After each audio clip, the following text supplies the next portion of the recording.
কোরআন।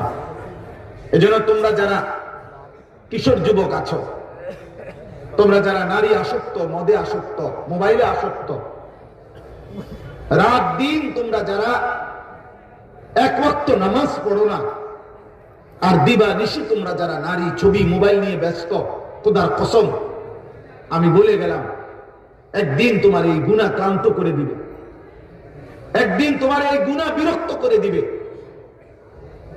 তুমি পৃথিবীর কোনো কিছুতেই আর যদি হায়াত থাকে সুখ পাইবা না। আমি বললাম সুখ পাইবা না, মজা পাইবা না, মজা পাইবা না। নাফরমান সন্তান মনে রেখো, এই নারী ছবি লাগাতার এই অস্থির দৃশ্য যদি টানা এভাবে দেখতেছ, আগামীতে যখন হালাল পবিত্র স্ত্রী মিলবে, সেই স্ত্রী তোমারে তৃপ্ত করতে পারবে না, তোমার সুখ মিলবে না, তোমার কপালে দুঃখ আর যন্ত্রণার জাহান্নামের আগুন ছাড়া আর কিছু জ্বলবে না।